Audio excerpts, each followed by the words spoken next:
किम पुनर्ब्रह्मणा पुण्या किम पुनर्ब्रह्मणा पुण्या किम पुनर्ब्रह्मणा पुण्या पुनर्ब्रह्मणा पुण्या भक्ता राजर्षयस्तथा भक्ताराजसयस्तथा किम पुनर्ब्रह्मणा पुण्या किम पुनर्ब्रह्मणा पुण्या भक्ता राजर्षयस्तथा भक्ताराजसयस्तथा किम पुनर्ब्रह्मणा पुण्या किम पुनर्ब्रह्मणा पुण्या भक्ता राजर्षयस्तथा भक्ताराजसयस्तथा अनित्यं नित्यं सुखम सुखं लोकम लोकम् अनित्यं सुखम लोकम अनित्यं सुखं लोकम् इमं प्राप्य भजस्व इमं प्राप्य भजस्वम् इमं प्राप्य भजस्व माम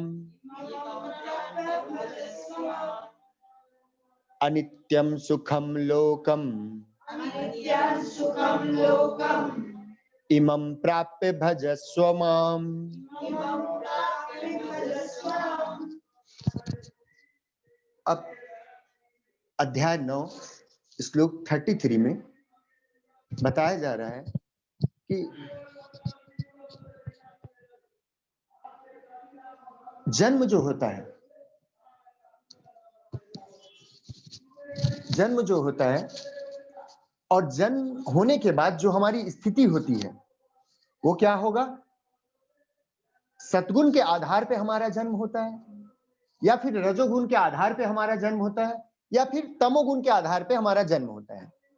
ठीक है, मतलब हम किस गुण के साथ मृत्यु को प्राप्त हुए थे, अपने पिछले जन्म में हम लोग किस गुण के साथ मृत्यु को प्राप्त हुए थे। तमोगुण का तो दूर दूर तक कोई प्रश्न ही नहीं है, क्योंकि यहाँ पे तमोगुण के बारे में कोई चर्चा है नहीं। यहाँ पे चर्चा है जो सतगुण से जन्म हुए थे, जो सतगुण में रहते हुए और मृत्यु को प्राप्त हो गए थे, वो इस जन्म में क्या हुए, फिर से सतगुणी हुए। उन्हीं को ही ब्राह्मण कहलाया, उन्हीं को ब्राह्मण कहलाया जा रहा है। ब्राह्मण ऐसे नहीं है कि कोई ब्राह्मण के घर में जन्म ले लिया तो ब्राह्मण हो गया, नहीं। कोई राजघराना में जन्म ले लिया तो वो रजोगुण के साथ आ गया, नहीं।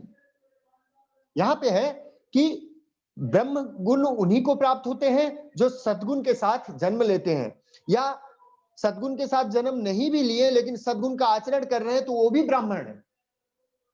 ठीक है, और क्या है कि राजस्व माने जो रजोगुण के साथ जो जन्म लिए, और जो सतोगुण है, रजोगुण है, जो भी गुण है, और वो ब्राह्मण है, चाहे राज परिवार में या जिसको बोलते हैं राज ऋषि के रूप में बोलते हैं कि मतलब राजा है लेकिन फिर भी जो है वो ऋषि जैसा बिहेव करता है, माने सद्गुणी है, तो उनको भी जो है मुक्ति मिलता है। उनको मुक्ति मिलता है जो पूर्ण रूप से भक्त बनते हैं, किसका, आत्मा का। यहां बताने का ये तात्पर्य है कि गुण जैसा भी हो, तमोगुण छोड़ के अगर वो रजोगुणी है या सतोगुणी है तो भी उसको मुक्ति मार्ग के लिए वो एलिजिबिलिटी उसका है, लेकिन उसका समर्पण होना चाहिए। उसके जहन में ये इच्छा होनी चाहिए कि हमको मुक्ति लाभ करना है, हमको भगवान के आश्रय में जाना है, अर्थात हमको अपने आत्मा के आश्रय में जाना है। अनित्यम सुखम लोकम, अनित्यम सुखम, ये संसार क्या है, अनित्य है, और इसमें जो सुख लाभ मिल रहा है, इस लोक में जो सुख मिल रहा है, ठीक है, मतलब इस संसार में आए हैं, ये संसार अनित्य है और इसमें सुख दुख जो है आपको मिलता रहेगा। तो अगर यहाँ पे आए हैं और रजोगुण लेके आए हैं और सतोगुण लेके आए हैं, उस हिसाब से आपको यहाँ पे क्या मिल रहा है, सुख मिल रहा है।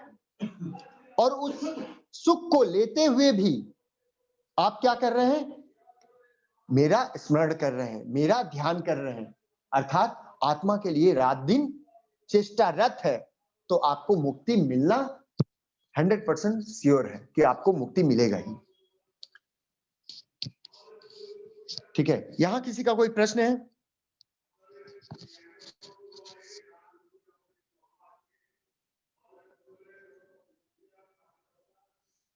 यहाँ कुछ प्रश्न आ रहा है मन में?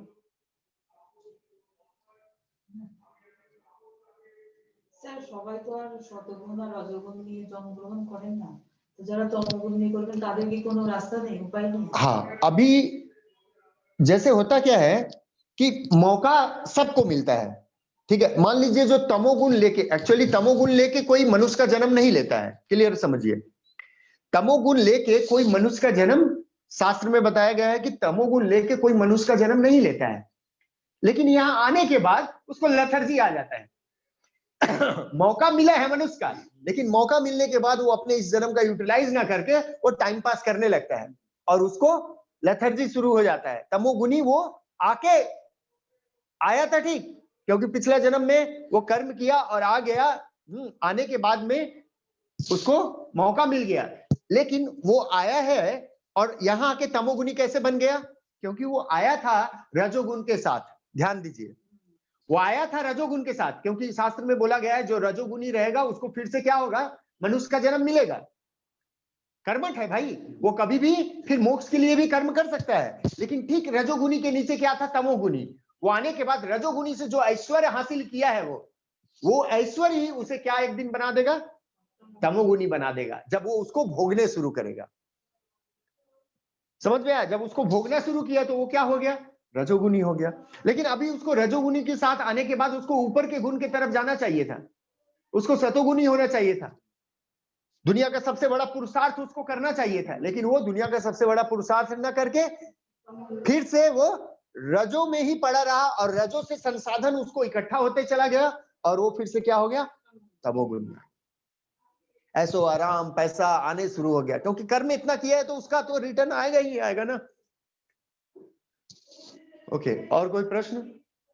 समझ में आया? मौका तमोगुनी आचे तो मौका मिलेगा, ठीक है, लेकिन तमोगुनी में रहते सराउंडिंग में कई सारे मौका मिलते हैं, कई सारे सत्संग लोग आ जाते हैं, कभी कभी वैसे लोग आ जाते हैं, मिल जाते हैं, लेकिन लोग फिर भी जो है अगर नहीं समझते हैं, अपने इस जन्म को चेंज करना नहीं चाहते हैं, तो उपाय कुछ नहीं है। फिर से उनको कहाँ जाना पड़ेगा? फिर से तुच्छ योनियों में उसको फिर से जन्म लेना पड़ेगा, ठीक है ना।